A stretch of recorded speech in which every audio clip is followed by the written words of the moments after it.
introduce yourself and start the program. Yes, sir. Am I audible now? Yes, you are. Sir, can I share the screen? Sure. Please introduce yourself first. Yes. Okay.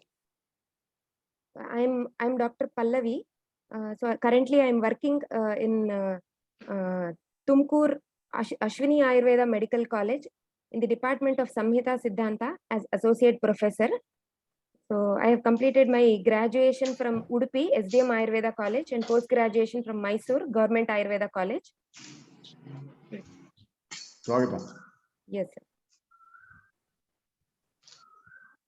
Sir, I'm not able to share the screen. Can you please enable me to share the screen? So, Pallavi ji, make her host, co-host. Swati ji, please make Pallavi co-host.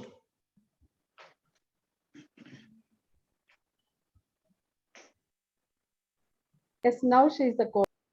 Yeah, you can share now. Yes, now it is.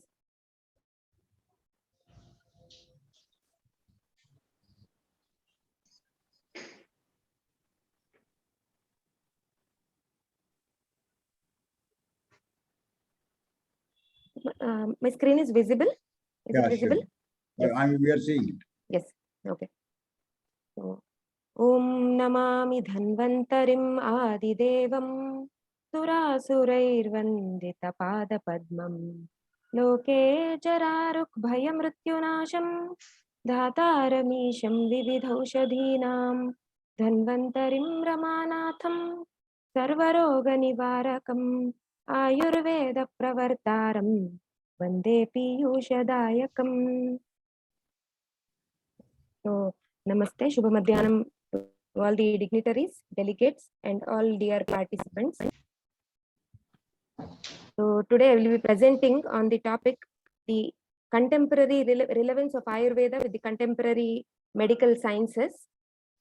I will be selecting some of the very fundamental concepts of Ayurveda and its striking resemblance which it has with the contemporary sciences. Yes, okay, so proceeding. So these are the contents of the presentation. So initially a brief overview of Ayurveda, and then the main focus will be on the resemblance, how the fundamental principles are very much similar with the present day medical sciences. The principles which I will be focusing in the presentation will be the Loka Purusha Samya Siddhanta, Pancha Mahabhuta Siddhanta, Tridosha Siddhanta, Sapta Dhatu Siddhanta, and Prakriti Siddhanta.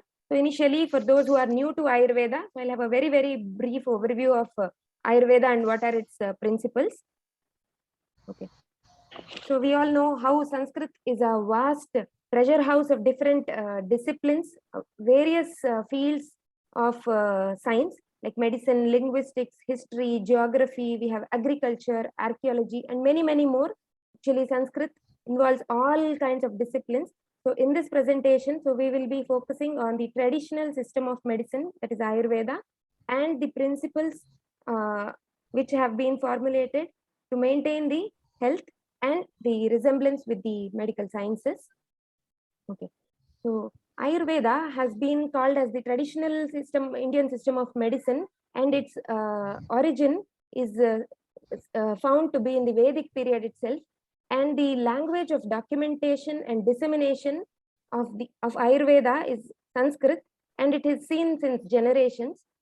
And we have seen that every human being has the quest for longevity, and it is the all-time endeavor of the human being to live for long. So for this was the main reason why our Maharishis. So when I say Maharishi, it is actually the scientists of ancient period. They are called as Maharishis. So Maharishis of Ayurveda, they formulated certain principles which are required for healthy living. So when the Ayurveda literature was described, it was very clearly said that, so this is for Trividha Shishya Buddhi Hitam. So this is very interesting actually. Trividha Shishya. So who are these Trividha Shishya? So people of any kind of intellect will be, this science will be compatible for all kind of intellectual people, whether it is low intellect or mediocre intellect or high intellect. So So this science is written in such a way which is suitable for all kind of intellectual persons. And now we will be clearly tracing out the roots of the Western medical science, which is actually deeply ingrained in the tradition of Ayurveda and clearly traceable also. So few of them we will be highlighting today. So these are some of the authoritative books of Ayurveda, very popular books. So one set of books is called as Brihatrayi, the larger triad, and the Laghutrayi, a smaller one triad. So Brihatrayi includes the three major books, Charaka Samhita, Sushruta Samhita, and Ashtanga Hridaya. So Charaka Samhita is mainly about the general medicine, more focused on general medicine, a book on general medicine. Sushruta Samhita focuses on the surgical aspect, and Ashtanga Hridaya is a kind of compilation of both Charaka Samhita and Sushruta Samhita. And similarly, Laghutrayi, we have Madhava Nidana, Sharangadhara Samhita, and Bhava Prakasha.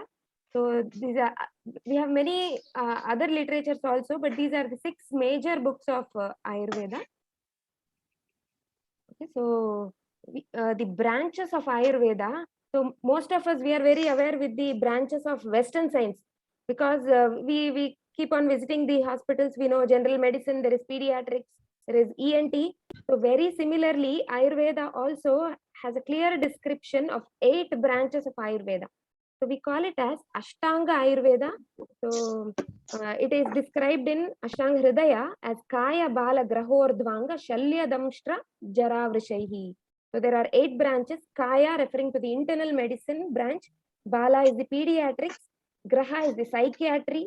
Urdhvanga is the ENT, that is the diseases afflicting the regions above the shoulder. Urdhva Anga, above the shoulder is nothing but we have eyes, throat, nose, all the regions, so diseases which are afflicting those organs. And Shalya is the surgical branch of science. And Damshtra is toxicology, where we deal with snake bites, scorpion bites, all different kinds of bites. So toxicology. And Jara is geriatrics, so mainly focused to the old people, old aged Jara. And Vrisha is a specific branch attributed to the Rasayana and the Vajikarana. Vajikarana is especially for infertile couple, so to improve the fertility and also to improve the vigor and vitality. So this branch is more focusing on that, Vrisha. So we have a vast similarity in the even beginning from the branches of the science, from the Ashtanga Ayurveda to the divisions of the modern medical science. So some of the principles of health which we will be discussing in this presentation. So these are some of the very important and fascinating concepts of Ayurveda. These actually depict the interconnectedness between the microcosm, that is the human being, and macrocosm, that is this universe. So man and universe are extremely interconnected. So all these principles, they show the interconnectedness. And these concepts, this is a very important point, these concepts are representing the whole organism at different levels. So this is where we are linking with the modern medical science. So each concept is relevant at different levels, like atomic level, the molecular level, the cellular and biochemical level, organ system level. So this is how the modern medical system have different levels of understanding life or the organism, beginning from the atomic level, then molecular, getting grosser and grosser. So in the same way, these concepts could be understood similarly by comparing. So these are the concepts which we will discuss now. So this is just a brief idea of what exactly is health in Ayurveda. So Ayurveda clearly describes, we have a shloka here, Samadosha Samagnischa Samadhatu Malakriya Prasanna Atma Indriya Manah Swastha Ityabhidiyate. So all the components of health are described in the shloka actually. So when do we call a person to be healthy? So in Ayurveda, we have certain components which should be in equilibrium. Only then you consider it to be, then the person is considered to be healthy. Okay, so Sama is a kind of equilibrium, a balance is maintained in the dosha, then in the Agni, in the Dhatu. Dhatus are the supportive tissues of the body, And then Malakriya, well-regulated excretory process. So urine, fecal matter, everything is getting excreted properly on proper time. And the other three are another dimension of health: Prasanna Atma, Prasanna Indriya, and Prasanna Manaha. So these are the psychological, emotional aspects of health. So even the definition of health as per World WHO is also very similar, incorporating even the spiritual part of the health. So we have the Prasanna Atma Indriya Manaha, incorporating the spiritual aspect, spiritual dimension of health along with the physical and mental dimensions. Okay. So this is the first concept which we will be discussing, the Loka, Purusha, Samya theory. So what is this Loka, Purusha? Loka is this universe, and Purusha is this human body or human being is considered as Purusha. So in Acharya Charaka, in Charaka Samhita in Sharira Sthana, he describes, he says, Purusho ayam Loka Samhitaha. So what is this Purusho ayam Loka Samhitaha? Human body is a miniature of this universe. So the structure and functional similarity between this Purusha and Loka is actually a very fascinating concept. And even in Vedas, we found that in a different name. In Vedas, we found it as Yat Pinde Tat Brahmande. But in the medical field, it has been slightly altered in the Ayurvedic perspective as Purushoayam Loka Samhitaha.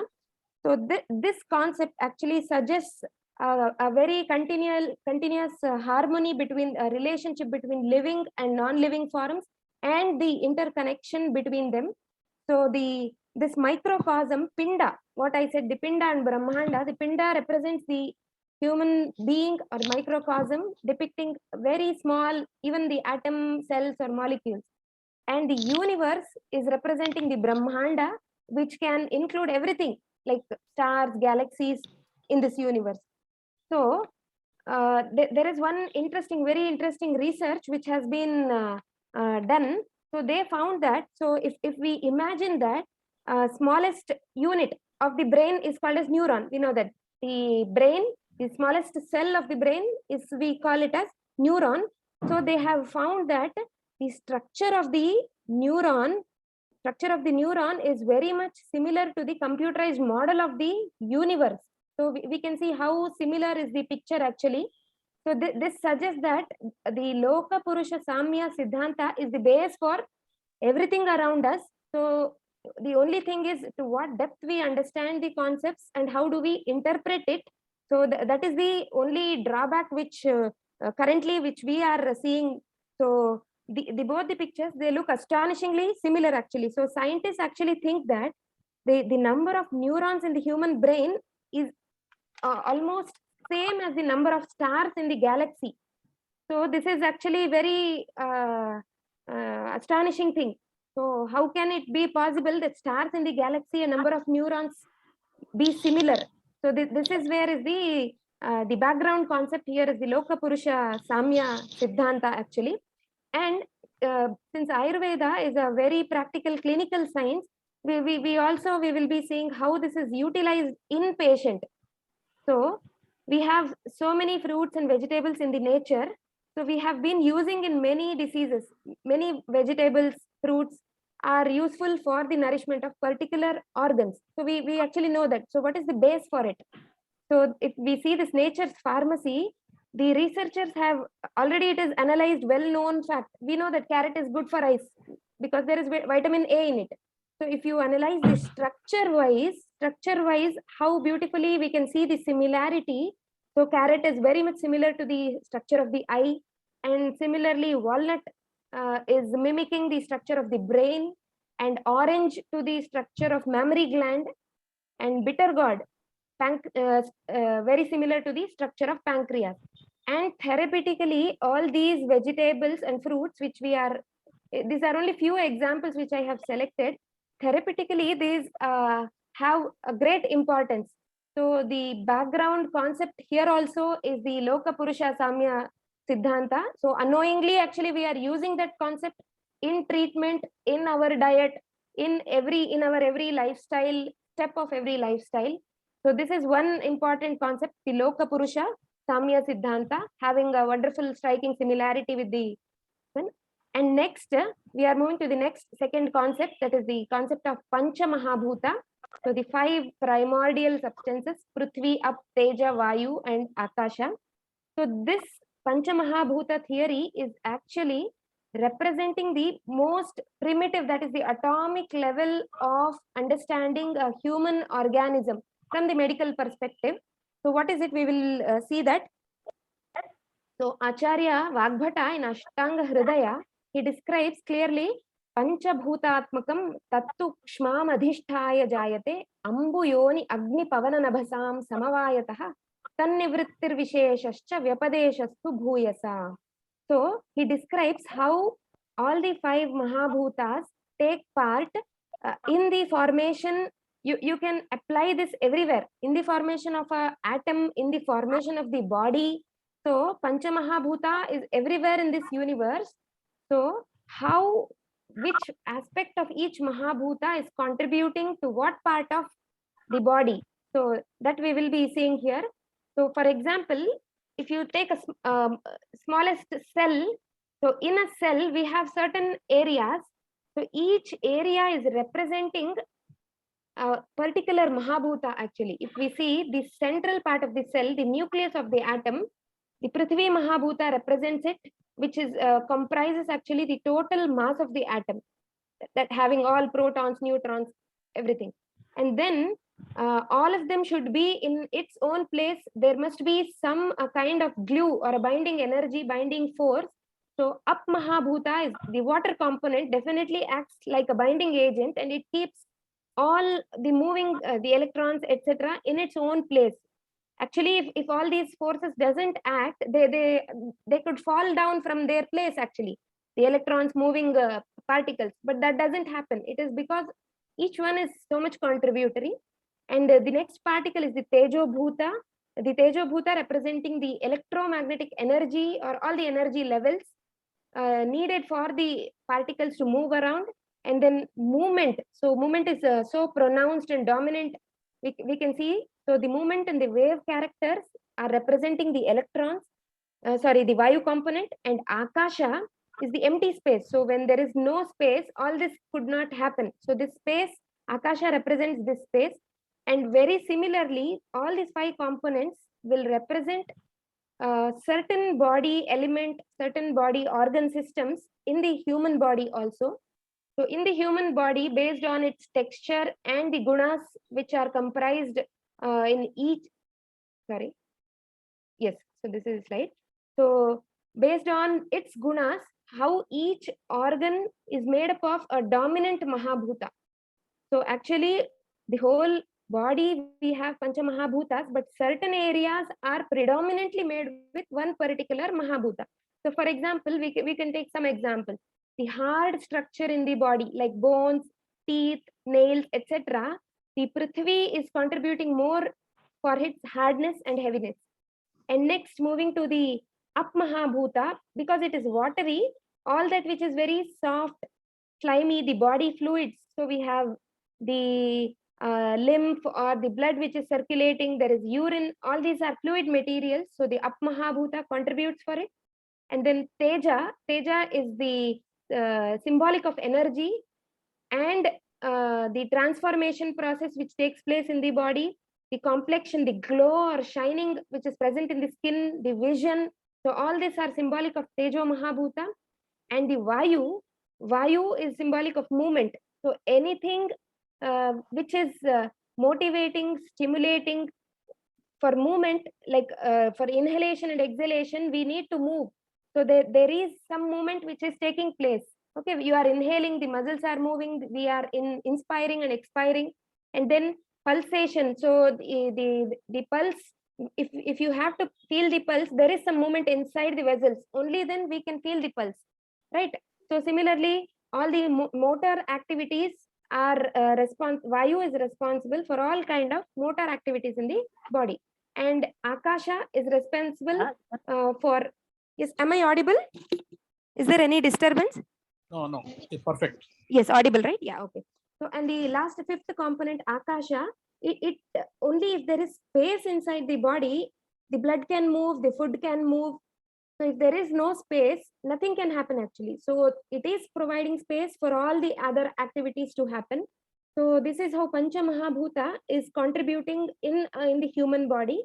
So the Ayurvedic understanding is from the Panchabhuta perspective, but in the contemporary science, we focus more on the organ systems. So systematic, system-wise analysis we can see there. But here it is based on the Mahabhutas, and further based on the three doshas, we are actually understanding the human body. So the same Mahabhutas, in the clinical form, they combine to become three doshas. So most of them would have heard the three doshas. Vata, Pitta, Kapha, very popularly described in Ayurveda. So yes. So the same Pancha Mahabhutas are combined to become the three doshas. Actually, the Vayu and Akasha component represents the Vata, Teja component represents the Pitta, and Prithvi and Jala component represents the Kapha actually. So this shloka, Visarga Adana Vikshepaihi Soma Surya Anilaha Yatha Dharayanti Jagaddeham Kapha Pitta Anilastatha. So this shloka is representing the three important functions which are needed for the body for its sustenance or to maintain the health. We need actually only these three important functions. So just like the whole universe is sustained by the three major forces, we have sun, moon, and wind. Okay, if we see in the universe, we can see these three major forces, sun, moon, and wind, because of which the whole earth and the whole planet is surviving actually. So why it is surviving? It is because there is some energy in those three. So what energy is it? So the energy is named as Visarga, Adana, and Vikshepa. So Visarga, the name of the energy, which it is represented by moon in the universe. So it is symbolic of support and strength in the body. So any kind of nourishment or storage or strength in the body is because of Kapha in the body. And Pitta, which is symbolic of sun in the universe. What sun does in the universe is it gives energy for the growth of plants, for survival of animals, human beings. So very similarly, Pitta in the body is giving that energy in the form of transformation or digestion process is under the control of Pitta. So we term it as Adana. Okay, and Vikshepa is the third major function of movement. So if we eat food and if that doesn't get transported to different body tissues, there is no purpose. The purpose of the food is not fulfilled. So who is doing the transportation is this Vata inside the body. Once you consume food, it has to get transported from your mouth to the stomach. That is the first level. Then from stomach to the different tissues. So Vata is responsible for all these kind of movements. So hence Tridosha theory is a representative of three major functions of the human body, that is strength, transformation, and movement. So like I said before, each dosha is comprised of separate ratio of Mahabhutas in it, and the same Pancha Mahabhutas are the clinical form. So when you give treatment, we are giving treatment to the doshas actually in the Ayurvedic medicine. For the if there is dosha increase, then you are giving treatment to reduce that dosha. If it is very less, to bring it back to normalcy, we are giving the medicine. So we are treating the doshas. So Pancha Mahabhutas, the clinical form of Pancha Mahabhuta is itself is the three doshas. So from the modern perspective, how we could correlate actually Vata, Pitta, and Kapha. So when we say Vata, Pitta, Kapha, it doesn't seem so scientific and it doesn't seem sensible sometimes. So when we go through the etymologies, so why Sanskrita Vangmayam, the importance is the etymologies will reveal the actual function, a wide range of functions it has in the body. Though the word is single word, but the amount of information it is giving is huge actually. So Vata is derived from the root etymology Va Gati Gandhanayoho. So here we have two words, Gati and Gandhana. So simple two words is describing the whole function of the nervous system. Gati is motor function and Gandhana is the sensory function. So the whole central nervous system depends on the sensory and motor functions. So Vata plays a prime role in the functioning of the central nervous system basically, and any kind of movements which are taking place in the body. So this slide is just to tell you how etymology in Sanskrit is so helpful in connecting to different sciences. And next Pitta, we say Pitta is Tapa Santape or Tapa Dahe. So anything which can digest food in the body, all that is Pitta. And for Kapha, it is described Kena Jalena Falati, anything which is a product of water, and Shlish Alingane. So this etymology is so beautifully fits to our body actually. So anything which nourishes, which embraces, or which can keep together. So all the body parts are kept together at a particular, so joints are kept together at its own site.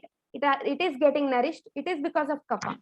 So we have different functions of Vata, Pitta, Kapha at various levels, but I'm not going into that depth. It is only the superficial comparison which I have included in this presentation. So for a modern medical practitioner, Vata, Pitta, Kapha will seem very scientific if they read this. So Vata is a symbolic of all these kinds of movements. So any kind of regulative movement, blood flow, contraction of heart, breathing, movement of food through the digestive tract, and all the movements which take place in the nerve cells, that is the nerve impulses. So all of them. So we can still include many more things in Vata if you just keep the root word movement in your mind. So that's how it is like the whole of modern medical system could be represented in this manner. And Pitta, the major metabolic and transformation kind of functions.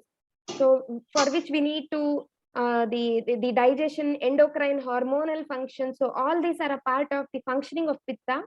And Kapha, the functioning of Kapha depends on the growth, support, and the strength and stability of the joints in the body, especially, and the fluid balance. So what the amount of water which is consumed, the fluid balance and weight of the person. So all these are representative aspects of Kapha. Yes. So this is the second level of comparison. So the first level of comparison is Pancha Mahabhuta theory represents the atomic level of understanding an organism. Next is the Tridosha theory represents the next level, that is the molecular or the omics level of understanding an organism. And next we are going to the level 3. So that is Dhatu. So the word Dhatu has many meanings, but in Ayurveda, in the human body perspective, we have 7 basic tissues which are supporting the body or sustaining the body. So they are called as Dhatu. The main function of Dhatu is Dharanat Dhatavaha. Dharana, which will sustain your body. So these are the structural components. So Vata, Pitta, Kapha, actually they are, sometimes we consider it as a form of energy, but in this level, we are considering Dhatu as the a material thing, a structural component of the body. So there are 7 Dhatus: Rasa, Rakta, Rasa, which is like the lymph, which is circulating, plasma, and lymph, which is a rough correlation. I don't say it is an exact equivalent, but for people to understand better, I'm just giving a rough equivalent. Rakta is the blood, Mamsa, the muscle and muscular system, muscle tissue. Meda is the fat cells or the adipose system, adipose tissue. And Asthi is the bones, the bones, and Majja is the bone marrow. The material present inside the bone is Majja or the bone marrow, and Shukra is the ultimate, the last 7th tissue, Dhatu in the body. It can be Shukra or Artava, the male and female reproductive, it represents the reproductive cell, actually, the sperm or ovum. That is the 7th tissue. So in Ayurveda, we have a very fascinating concept here. One Dhatu actually nourishes the further next Dhatu. Okay, Rasa Dhatu nourishes the Rakta Dhatu. Then Rakta Dhatu nourishes the Mamsa Dhatu. Similarly, Majja Dhatu nourishes the Shukra Dhatu. That is how the nourishment of individual tissues in the body takes place. But from the modern perspective, it really seems to be something like weird. How can this be possible? How can plasma become blood? How can blood become muscle? Right? Definitely, if there are some doctors here, they will get the doubt. Muscle, how can muscle become adipose tissue? So initially, when we read this, it really seems to be like, oh, there is no link. But nowadays, after so many researches have been conducted, and now we have come out with certain, I have just put the titles, I'll just show this, yes, titles of these certain research articles. So all this is so true that, yes, so blood cells build up muscle. So this is the research output. So we can definitely, we cannot imagine in the initial stage when we read this, but further researchers have shown that all this is possible. See, the role of adipose cells, they convert, the medas is getting converted to asthi. So we feel that how a soft fat cell can become a hard bony cell. Bone is so hard, but fat is so soft. But still there is certain mechanism which is taking place, and it is being recognized by the modern medical science now. So these are the researchers which have come now. So this is the sperm cells created from bone marrow. So majja resulting into the shukra is the output. If you see this nourishment of the tissues, so majja then leading to the shukra. So all this nourishment process is validated through the modern research also nowadays. So the concept of nourishment of the tissues, it is like ocean, I should say, much deep concept, but explained in such a simple words. See, if we see this, the mechanism of tissue nourishment has been explained in such a simple nyayas. So nyayas, acharyas or maharshis have used nyayas to explain certain mechanisms. So when we read this, it seems that, oh, it is so simple. That's why I said our Shastra is for Trividha Shishya Buddhi Hitam. For those who cannot understand anything, this is just a simile. Kedar Kulya Nyaya. So how the body tissues are nourished, just like Kedar Kulya, how the water through the channels reaches the site of irrigation. So this is very simple example, but it has such a inner depth meaning. So when you go deeper, analyze it, it actually says it is Kedara Kulya Nyaya is representing the microcirculation and tissue perfusion which is taking place at the cellular and biochemical level. And the next Nyaya which is described to explain the tissue nourishment is Khale Kapota Nyaya. So this also seems to be so simple. Just like how a pigeon will pick up whatever it needs, whatever food it needs. It is actually so simple. Birds, if you put some food to the birds, it will just pick up what it wants. After its stomach is full, it will not take up. So selectively, it will just take what it needs. So this is symbolic of a very detailed mechanism which is taking place called the selective uptake of nutrients by the cells and tissues. So the simple words, the simple nyayas are describing so much of detailed mechanisms taking place at the level of the tissues. And finally, the third nyaya is the Kshira Dadi Nyaya. This is also very interesting example how milk will turn into curd. So by the process of fermentation, we all know when you keep milk, you ferment it, after a few hours, it turns into curd. So very similarly in the body also, the whole process after the tissues are getting nourished, the final transformation of the consumed food into the tissues or the life-giving material. So this final conversion is represented by the Kshira Dadi Nyaya. So this is the third level of understanding of the organism. Okay, yes. So the third level is the Dhatu level, where we are moving to the higher part from the atomic to the molecular, then the third, the cellular, the biochemical level, which is almost similar to the nourishment of the Dhatus. And next we are left with the two more levels. I will just do it briefly. Do we have time, sir? I think I may take some 5 to 10 minutes. Sir, am I audible? Yes, go ahead. Yes, sir. That is a good job. Go ahead. Yes, sir. Okay, so the after all these dhatus are getting nourished, the ultimate byproduct of the nourishment of the dhatus is what we call as ojas, and that is what is immunity in the current perspective. Ojas or ojo bala or immunity, what we call. So we have three kinds of bala which has been described by Acharya Charaka. He says trividham balam, sahajam, kalajam, yuktikritam. सहजं यत् शरीर सत्वयोः प्राकृतं कालकृतं ऋतुविभागजं वयकृतं च and युक्तिकृतं पुनः तद् आहारचेष्टा योगजं. So how beautifully it makes sense if you see with the current the varieties of immunity present in the current modern medical science. He says sahaja bala is nothing but the innate immunity. At birth you are born with certain kind of immunity at birth, so that is called as innate immunity. And due to the change in the seasons, there is some fluctuation in our immunity. So that change change in the immunity is the kalaja bala. Because of any, it need not be just season, any environmental factors. So it is the part of kalaja bala. And yuktikrita, see how beautiful is the term yuktikrita. With your own intellect, you are modulating your bala. So how do you modulate your bala? Now we have seen, all of us have taken the corona vaccination. So vaccination is nothing but the yuktikrita bala. With our own intellect, we have tried to find some remedy to the disease, the pandemic which we see now. So the vaccinations to some extent have really helped people. So this is an overview of immunity from the Ayurvedic perspective and from the current modern perspective.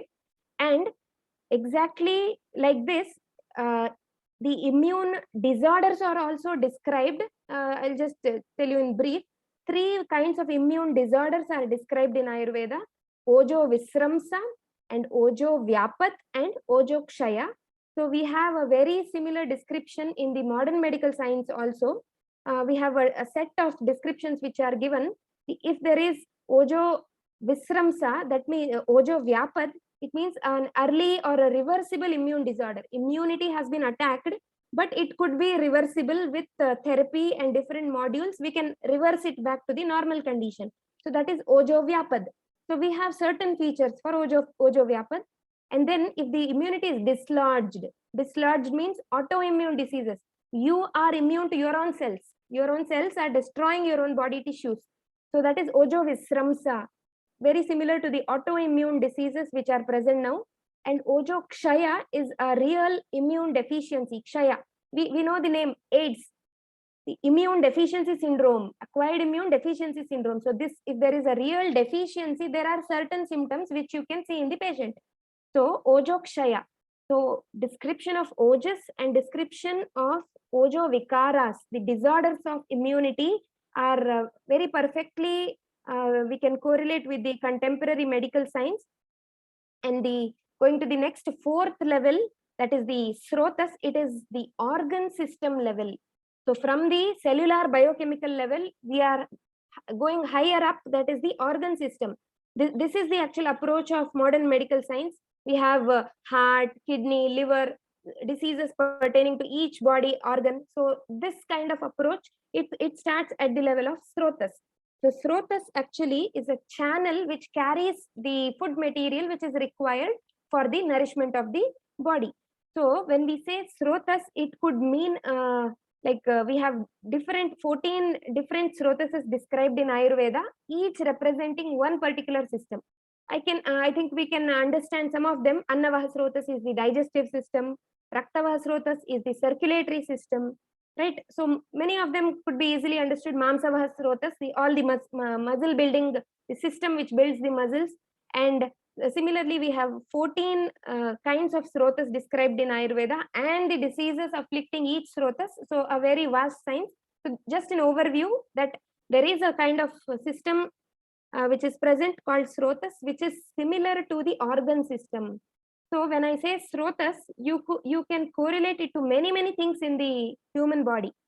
So the first thing, you can just think it is a single channel is also srotas, or multiple small minute arteries, veins, every small channel in the body could be Srotas, tubular structures, any pathway you are thinking, your thoughts are moving around, so that pathway is also Srotas. So we have a very huge perspective of Srotas in Ayurveda.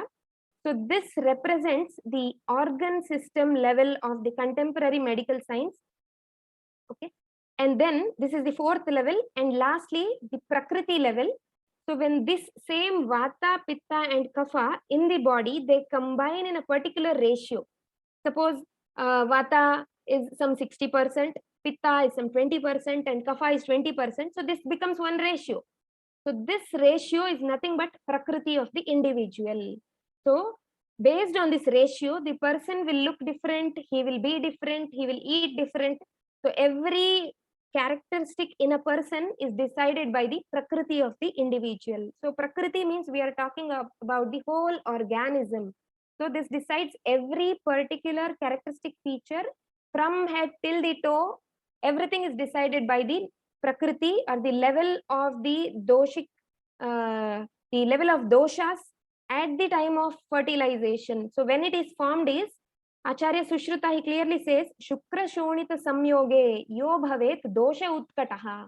So at the time of fertilization, clearly said that Shukra Shonita Samyoga is fertilization. At that time, whichever dosha is predominant, that becomes the Prakriti of the baby which is born. So this is what is the organism approach from the modern perspective. The whole constitution of the individual is described by the word Prakriti.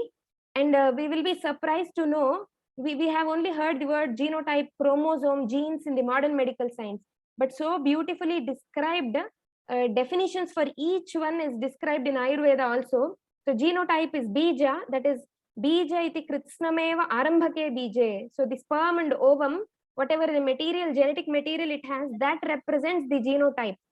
And particular part, location of that bija bhaga, avayava bijasya ekadeshaha. So it represents the chromosome. And still further minute part of it, avayava arambhaka bija bhagaha, it represents the bija bhaga avayava, that means the gene, smallest unit. So we have the enormous huge material which has to be actually brought out with proper correlation and proper equivalence for better understanding. So this is much little more details of Prakriti. I think the material will be given to all them. They can just go through just additional slides for further reading. Okay. So we have influence of Prakriti. So you live in a particular place, you are born in a particular family, you may suffer from certain hereditary diseases. So all this is part of Prakriti. Your age is a factor. So every aspect is a part of Prakriti. Hence, Prakriti is very similar to the organism level in the human body. So this is the fifth level. And ultimately after Prakriti is the population level.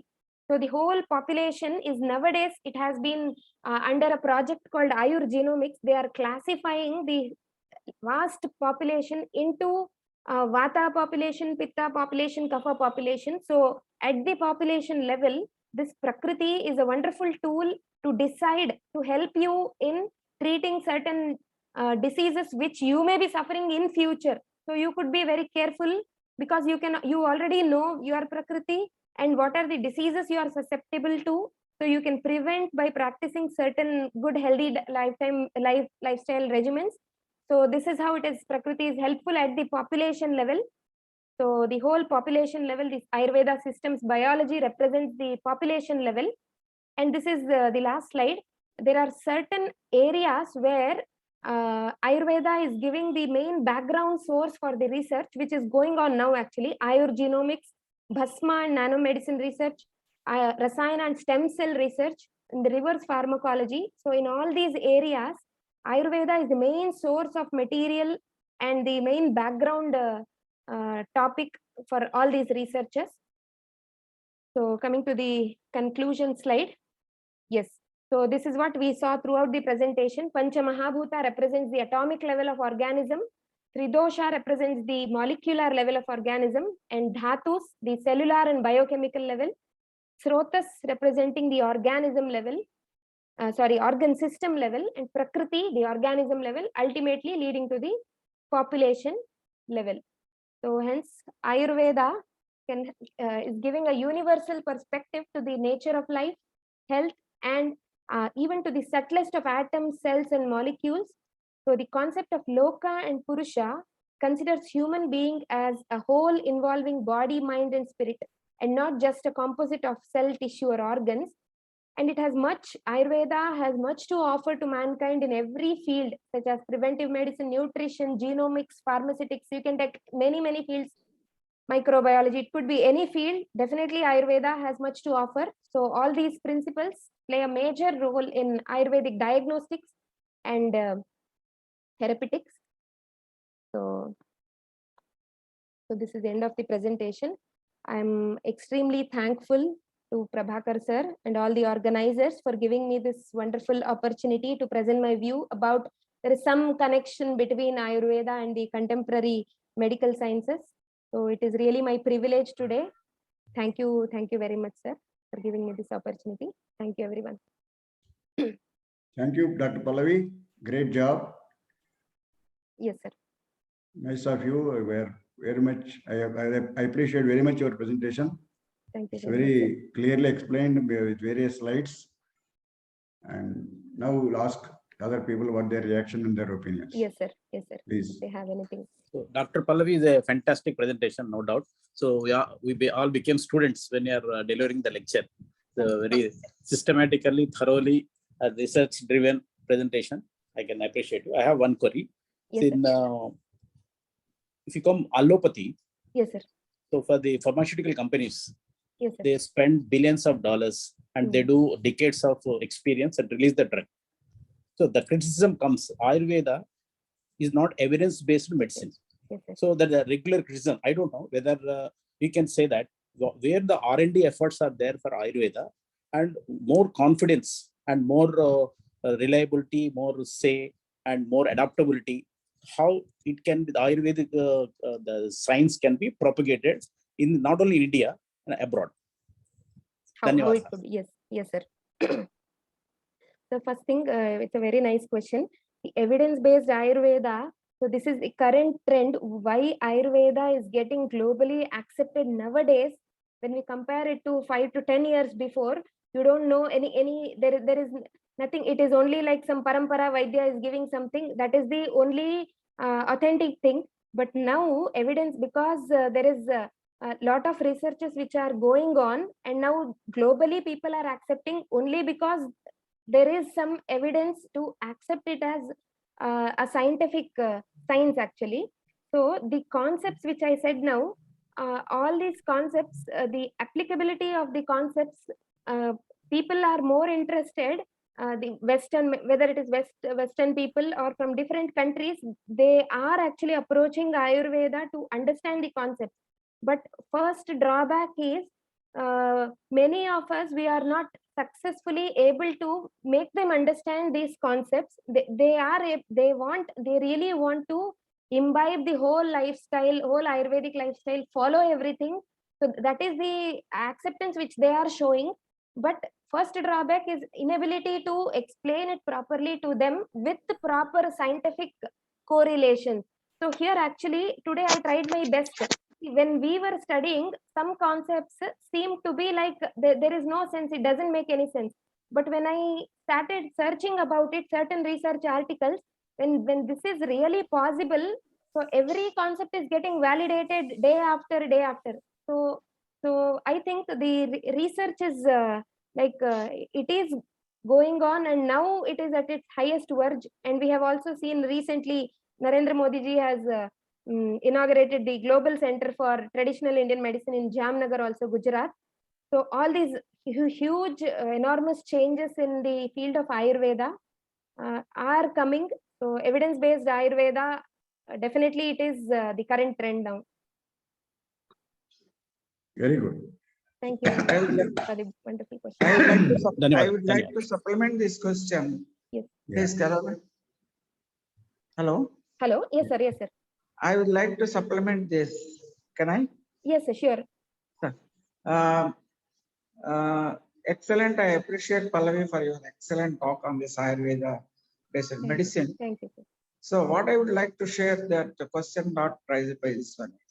the CSIR, Council of Scientific and Industrial Research, and we are struggling to standardize these Ayurvedic medicines like English medicines. There is a support from, as you said, that traditional medicine in CSIR, that one scientist, some of the scientists are working in Indian Institute of Chemical Technology at Hyderabad, the Natural Products Research Center. They are trying a lot to standardize these Ayurvedic formalities so that the Ayurvedic drugs also can be utilized in a systematic way like our English medicines. These efforts are going on in association with CSIR Traditional Knowledge, Ayush, and other laboratories who are working on these things. And this is on the way. Let us see that when the future will come, so that the Ayurveda's drugs also will be like our standard drugs.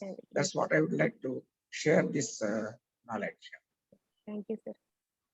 Thank you, sir, for inputs. This education in the government, the importance given to the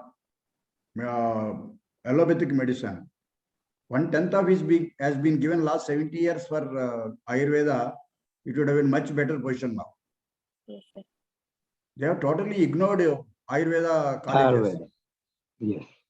So they wanted to kill it. That is the main reason. No, it's not that they don't know the importance of it. They want to kill it purposefully. So that is the case now. That the trend is changing now. Changing. Yes. Happy. So, and Satcham, always Satcham, truth can never be hidden. It will come out one day, definitely. That is a proof. So, good days will be ahead. So, Ratnamji, please share your opinion. Ratnamji. Yes, sir. Thank you, Mahodaya. Now, it was a very, very well documented and comprehensive presentation. I'm very, very happy about it. As somebody just now stated, we were really students till now in this lecture, all of us looking at it. But I would like to add one thing that the first point is a comprehensive knowledge of Ayurveda should be encouraged. Only then they will be able to propagate this knowledge properly. Secondly, nowadays there is a batch of it is definitely, it should be a business point of view also. I don't mind that, but the products that are coming out in the name of Ayurveda are so very costly that again we have to step away from that medicine. So we should find out some other way in which these things can be procured by each and everyone. Then only it will be well propagated. Otherwise, we cannot propagate it anymore, because the products are being sold at very, very exuberant rates, and they are not practically viable by everybody. That's what I would like to say. Thank you very much, Mahadaya. There are two things here on this point. One is, if the quantity of consumption is very high, automatically it comes down. People do not use it, they are not using it. No, that's why it's getting costly. Because one item is making much costlier than making 100 items. No, it is a that business is one reason why strategy it is also. costly. Second thing is, government subsidies or anything is not there for these things. Like second thing. Third thing is, the doctors are also properly educated to use the correct medicines at the correct point. That is also some lacuna I find in the Ayurvedic doctors, and they are also on par with seeing other people. They want to earn money. They also want to earn money. So like that, there is the bad effect of allopathy is being transmitted into the Ayurvedic and the homeopathy also. So that is ultimate, that should be taken care of with only government involving in that. So now let us go to Denishaji, please. Pallaviji, wonderful connect for micro understanding of science and Ayurveda to the current medicine system. I really appreciate your efforts and presentation. I don't know whether my question falls within the purview of paper, but it is my inquisitiveness. My question is Shalya Chikitsa, which we know about is Social Sanhita, and the current trust of masses on Ayurvedic Shalya Chikitsa. I have not heard practically happening. So where do we stand when we teach Ayurvedic medicine in colleges, and how do we generate trust? Are we doing some Sattama? processes to it or not? Yes, ma'am. See, ma'am, Yes, regarding please. the- This is my yes, question. Yes, yes, Yeah. ma'am. Yeah, I got your question, ma'am. Yes.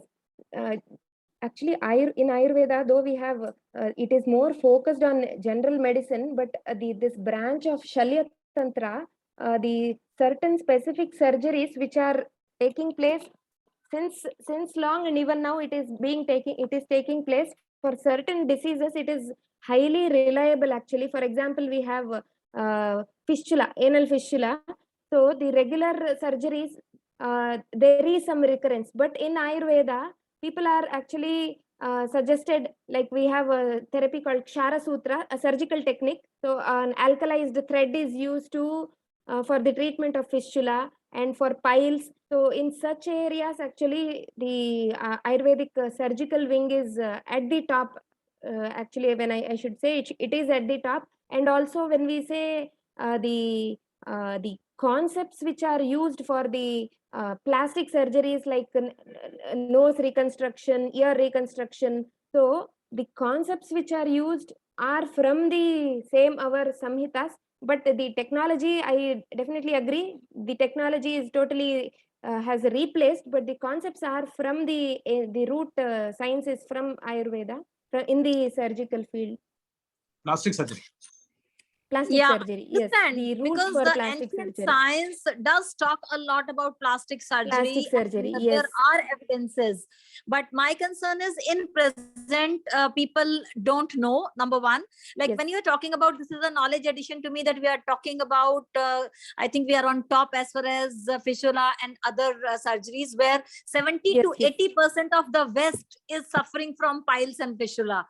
American Yes, countries, but- European countries, because their food Yes. is like that, but they don't know. Like I don't know. So one thing is, whatever we are doing best currently should reach out to the world. Yes. Second thing is, I think there is much more than what even currently we are doing. So just a layman's question, since you are in this field, is our Ayurvedic science and colleges are doing something towards coming out with researches and getting ancient Shalya Chikitsa to actually to be approachable by the masses? Yes, definitely, ma'am. They are doing. We have it depends on the experience of the institute, from how long it is and how established it is. Definitely, for example, I will give my example. I did my UG in Udupi, so that is a very established institute. There, they used to do all kind of surgeries.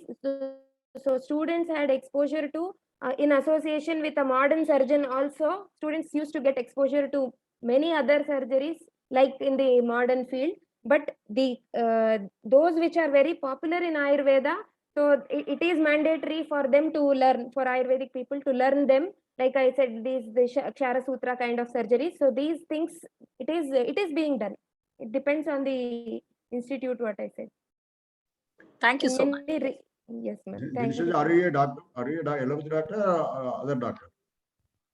Guruji, I am a literary doctor. I am PhD in education, but my father was an Ayurvedic doctor, and I had seen him, though he did MBBS, and then later on he did Ayurveda. He studied separately, and he got the degree in Ayurveda, and later in homeopathy also, because that inclination is coming to me in the form of Sanskrit and going deep into Sanskrit. And I've seen him doing certain things, but that Shalya was again out of him.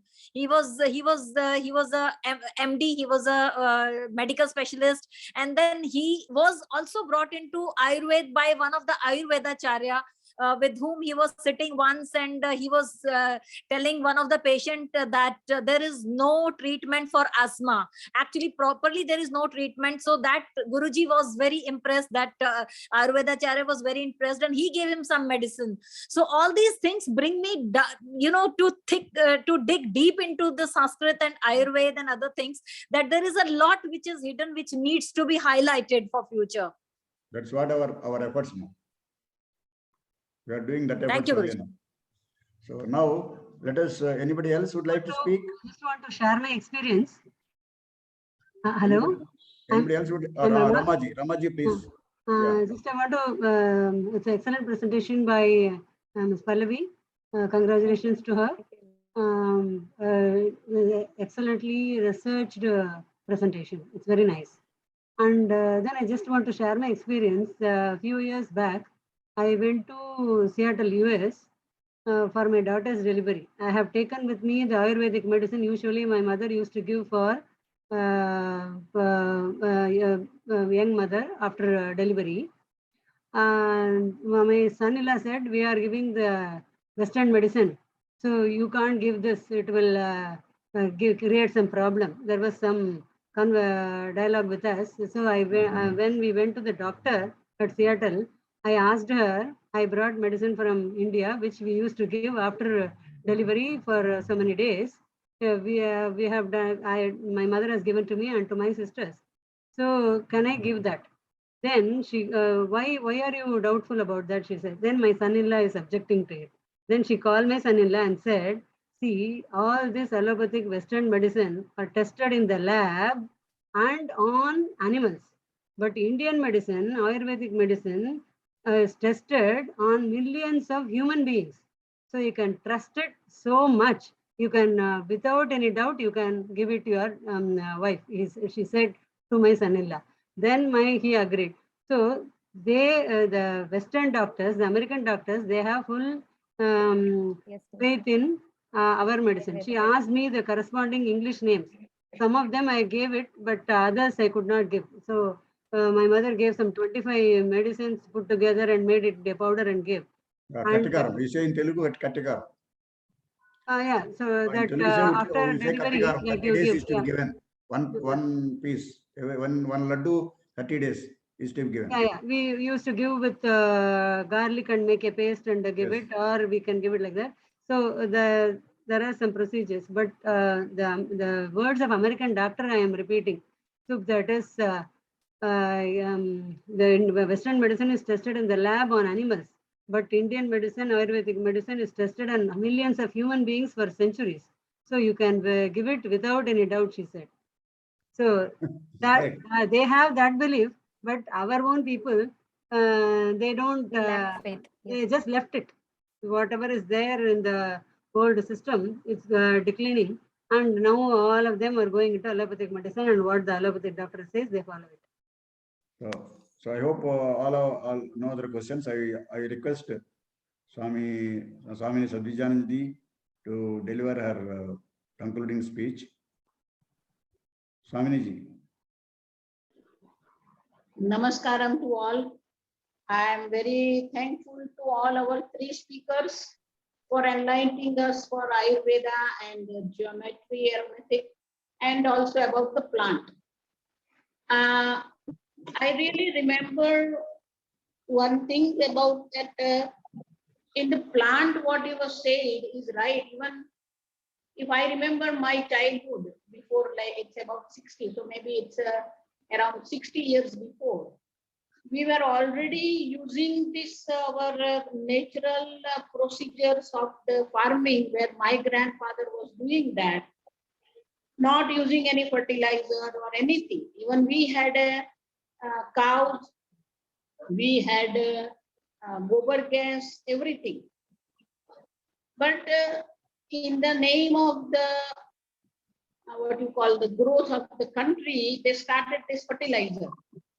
Now they are coming back to now natural fertilizer and everything. So this lecture what was given is very nice about the plant, that about the time and about the quality of the plant and about the particular how to water the plant how to find out the nature of the flower. Very beautifully Bhavani has presented. I'm very thankful to Bhavani. And also our Vijayalakshmi Amma has presented all the beautiful equations. Of course, I don't understand those equations, but I can understand that. So in modern science, they have the fractal theories, they have the Fibonacci numbers, but we can see that as she was presenting, I was seeing that Fibonacci numbers we have in our Veda Samskruti. And of course, the fractal theory also we had, but because these Americans and the other people, they create their own new world and they think that this is something new knowledge by being word. And so I'm really happy that if we can bring out this kind of things, and as one of our participants has said that we should take these things to the IIT people, so that particular section of the education, so that we can highlight it that way. And Pallavi also presented very nicely about Ayurveda, the way she made a section about the Pancha Mahabhuta and Dhatu and Ashtanga. Very beautiful presentation. And I wish we can bring out the books like this on Ayurveda and also on the plants. Because just other day I was talking to somebody that even though the online is there and Kindle are there and Amazon is there, still none of the printing houses are being closed. Still people are there to read. And so we should publish the books on this Ayurveda or on the arithmetics. So more and more books should come out so that people can know that this is what our culture is. And besides contacting government or IIT, we can find out some publishing house also, those like Motilal Banaras Das or Chaukhamba in Delhi. There are 4 branches of Chaukhamba is there. So they are very popular publishers, and then they can publicize our material also. Motilal Banaras has more than 100 years they are working, and they are publishing all original texts and the commentary of the original text. So same way we can also contact them, so we can have more people to read the books. Of course, the online, all our lectures are going on YouTube also. But it should be on the material also, because there are people to read it. And I wish we, all our speakers, not only this, our today's 3 speakers, all the speakers should write a book of at least 300, 400 pages book. Whatever they have knowledge, that knowledge should go to the book form, because books is the way we can spread the knowledge. Otherwise, it will die with the person.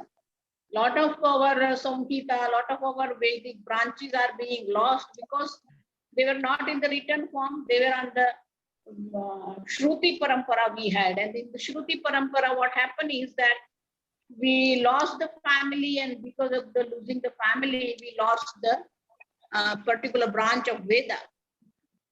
So through the book, we can preserve this knowledge, because all of you have collected all this knowledge from various books and various aspects. So it should be in the book form. So I request all of you to think about writing a book, whatever knowledge you have collected from the Veda and from your experience. So that book, of course, Veda Samskruti Samiti also can bring the book. So I'm very happy, and I'm very happy that I'm part of this. And I pray to God that help us to spread our knowledge to all the people. Oh. Dhanyavad. Before we close, we'll ask, I request Sri Kumar Prahlad Kumar ji, Sri Srikantam Prahlad Kumar ji, another expert we have with us. Share your opinion, sir. Prahlad Kumar, sir. Say to all, I don't have any separate opinion, but Dr. Pallavi's presentation is excellent, and complete. That is the first. I have to congratulate her for making it a complete paper. Second aspect I want to stress is most of the Rigvedic suktas discuss the correspondence between Brahmanda and Pindanda. Also deal with bodily development, body development in co-evolution with the development of the universe. Co-evolution of the universe with the development of the human body. And also human brain and also human mind also is a co-evolute of the universe. Therefore, we have got Rashi Purusha, Purana Purusha, and Purusha Sutta actually gives us a description of formation of the entire universe from the Purusha's body. And then that is one aspect. The second aspect is Atharvana Veda contains large number of suttas which directly deal with body development, body growth, and body's evolution. That is the second aspect. Chandogya Upanishad truly contains the different parts of the body described in terms of Sapta Rishis, Sapta Devatas, and two Animesha, Aja, and Aswapna Purusha take care of the body throughout the period without sleeping, without winking. And who are those two in the human body? That is a correspondence between our system and our prana and Agni in the human body. Therefore, there is we need not talk of development of Ayurveda only from Sushruta Samhita, Charaka Samhita, Ashtanga Hridaya, which also deal with all these things. And also there are roots of this actually go back to Rigveda, which is not totally available to us. Only a part of it is available to us. In some parts, most of it has been lost, but still the present Rigveda itself contains number of suttas which deal with Ayurveda directly. Therefore, if one can go back to the Rigvedic suttas and study those suttas in conjunction with the development of Ayurveda, you will get a lot of knowledge. That is one aspect. Second aspect is Mahabharata. There is a description of Angi, where he has described the development of Angi, 49 Agnis and 49 Maruts and Vayu Skandhas and all these things in detail. And those 49 Agnis, out of that 49 Agnis, 16 are called Dhishana Agnis, or 16 Ruttijas, or 16 Nadis, 16 Nadis, 16 Nala. Therefore, they deal with actually your nerve system, they deal with your brain system, and that is, brain is described as Ananta, 1,000 heads and 1,000 parts and 1,000 nakshis and all that, and that is resting on a single cervical vertex, topmost vertex, which is called Atlantis vertex, and that upholds the entire, let us say, brain. The brain hangs onto a small protrusion in the frontal skull. Therefore, it is hanging attached to that simple hook, and it is floating in water. And that brain is our neurons. About 86 billion neurons are present in that system. And those are our miniature bhumis, our miniature star systems. And that is one particular aspect. And out of these, again, there are 16 nadis described. Again, there are 10 nadis are described as important. 7 nadis go up from the udara to the upward direction. 3 go down into the lower part. And these 7 nadis are our urdhva lokas, and 7 parts which go down into the trunk and below the trunk region, they are our adhara lokas. That is the description given in Mahabhagavata. And Bharata describes development of the total system in terms of symbolic terms and symbolic episodes. And if we can go back to Mahabharata in its detailed study, description of Surya Vamsha, Chandra Vamsha, and Agni Vamshas, we get the complete picture. Sagara is not just a king in the lineage of Surya Vamsha, but Sagara actually means Surya, Sagara, one who has Visha in him. And the radiation emitted by sun contains large amount of poisonous or destructive radiation, which can kill life immediately. And it also kills the protective tissues on the human body, protective tissues on every life form, if it is allowed to come down directly. But that is getting filtered in the ionospheric layers of the earth. And that is the Visha drunk by Rudra, who is having those layers of ionospheric layers become the Nilagriva or Nilakantha of Rudra. Therefore, our human body is one example, and earth all its 7 layers of atmosphere and 7 inner core layers, it forms the Chaturdasha Loka or Puranas. Therefore, if you can go back to Bhagavata, Puranas, Bharata, Ramayana, you can see direct development of human body in all its details. And this missing of Surya Suktas, Adityas are not Suryas. Suryas are different from Adityas. There are only 7 Adityas who were given birth by Aditi. The other things became, they went on increasing that number.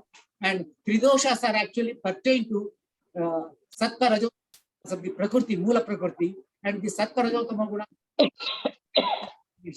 Sattva, Sattva, Sattva, Rajo, Sattva, Sattva, Tamu. This way they become 27 manipulations, 3 into 3 into 3. There are the 27 kinds of life forms on earth. And then the original, and again in Tridoshas also have seen in some of the textbooks, there is a Shuddha Sattva, Shuddha Raja, okay, Shuddha Pitta, Shuddha Tapa, Pitta, Shuddha Vata, and Shuddha Peshma. And again, a mixture of two of them becomes another 3, and mixture of all the 3 together, they become Sapta Dhatu. And Agnis, as described in Charaka Samhita and other Samhitas, there are 7 Pancha Mahabhuta Agnis and the major Jadharagni. Therefore, Charaka Samhita and Shushita Samhita describe about 13 types of Agnis. Therefore, if you can go back to those 13 types, discuss them in detail, that gives us more detailed description of the, let us say, Agnis. And again, you have got 5 Pradhana Agnis, 5 Upa Agnis, 5 Pradhana Vayus, and 5 Upavayus, which 10 into 10 become 100. They are the sustaining forces of the human body. And they are described as 101 nadis, above, more and above those of 72,000 nadis in human system. And 36,000 in the left half, 36,000 in the right half. They actually describe the bipolar symmetry of the human body. And your human brain is also divided into 2 parts, 4 on the left side, 4 on the right side, and the bridge forming the corpus callosum between 2 halves. That gives us 9 kapalas of the Ashta Kapala Yajna placed around the Homa Kunda. Therefore, there is a Yajna is also a symbolic Yajna of the fire that is illuminating human brain. And also you have got the 8 Agnis, 8 Vasus, and then 12 Adityas and 16 Shodasha total, that is making 36 Kalas of the Prakriti. And these are the Parvati and Parmeshwara also. And half of that is 18 and 18. That was the calculation in Mahabharata, Ashtadasha Parvas, Ashtadasha Yuddha, Ashtadasha Akshohinis, and all those. The of 18 is carried in the human brain also. This is the I'm placing before her, so that she can pursue the roots of knowledge of Ayurveda in Rigveda, Atharvana Veda, Brihadaranyaka Upanishad, Chandogya Upanishad, and Charirika Upanishad, and growth of Pinda in human body. And then the Jarasandha story is actually a symbolism of the one half of chromosome coming from the father, another half of the chromosome coming from the mother. They are coming to that is Jarasandha. And that is the part, it is carried over 7 generations. That's why he could not be killed by Bhima, who is the prana, prana, unless they are thrown separately, not allowed to come together again. That is the symbolism of Bhima's killing of Jarasandha. This is the one aspect. And same thing is repeated in Krishna's adventures in Vrindavan. Yes, is the passage of sun through the human body from the topmost point of Shirsha to Padata. And human body is divided into 12 parts. And those 12 parts correspond to the 12 zodiacal constellations. And Krishna is nothing but the Mukhya Prana, Prana Rupa Stambha between the skull and the pelvic bone. The bones separating the two, that is your spine, is the Agni Stambha, symbolic of Rudra. This is a study which we get from Rigvedic Suktas, and Atharvana Veda particularly it talks of Rohita, and it particularly talks of Atma Sukta, it talks of Rohita Sukta, and so many suktas are there which directly deal with development of knowledge of the human body and its correspondence to Nagpas. And this is one suggestion for her so that she can go deeper and fetch more laurels to her profession, to herself. Thank you. Thank you very much. Dhanyavada. Very nice, high knowledgeable Vedic information. It needs a lot of study and understanding to what he is talking about. So it is required to go deep into that and see how the Adhyatmika Vishayas are being attributed to the human working, actual practical way. This and that, and how it is being related both. In this, the last one sloka, I would like to read from the Bhagavad Gita, Gunatrayo Bhaga Yogam, Chaturdasha Yogam. Rajas tamascha sattvam bhavati bharata, rajas sattvam tamaschaiva tamas sattvam rajas tadha. O Arjuna, rajastamo ganamulanu sattvagunamu vruddhi chendunu, sattatamo ganamulu cheta rajogunu vruddhi chendunu, atle sattva rajoganamuto tamogunu vruddhi chendunu. So the Vata, Pitta, Kapha, the combination what you told is the combination of Sattva, Rajas, Tama gunas. So just like based on the karma, our Purva karma, the Sattva, Rajas, Tama gunas combination is designing our body. Similarly, the Vata, Pitta, Kapha also being combination of these three are designing our body. So this what basic concept I would like to share with you from Bhagavad Gita. So with this, it's an excellent day today. We have good lecture and we have 50 around 55 to 60 people attended the conference. And I'm very happy on this. Though my efforts were not so great to collect the people, to inform the people last 1 week I was busy with something else. Even then people have with little information I have given with few groups only. 60 people have come. It's great. I'm very happy with this today's presentation, and I thank very much the presenters. God bless you for younger generation, younger people. For elder people, I pray God to give all goodwill to them.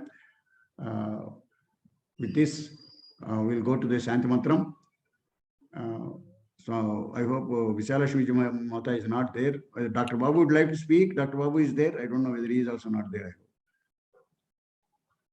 Okay, we'll go to Shanti Mantram. Om Sarve Bhavantu Sukhinah, Sarve Santu Niramayah, Sarve Bhadrani Pashyantu, Ma Kachit Dukkha Bhag Bhavet. Om Shanti Shanti Shanti. Racham Vada Dharmanchara, Sarve Jana Sukhino Bhavantu, Sahana Vavatu, Sahanau Bhanaktu, Saha Viryankara Vavahai. Tejasvinavadhi tamastuma vidvishavahai. Om Shanti Shanti Shanti. Sarve Jana Sukhino Bhavantu. Guru Brahma, Guru Vishnu, Guru Devo Maheshwaraha, Guru Sakshat Param Brahma, Tasmai Sri Gurave Namaha. Sarvan Sri Krishna Arpanamastu. Idan Namama. Janaganmana, with Janaganmana we close the session. Om Janaganamana Adhinayaka Jaya He Bharat Bhagya Vidhata, Punjab Sindhu Gujarat Maratha Dravida Utkala Vanga, Himachala Yamuna Ganga Uchala Jala Vitaranga.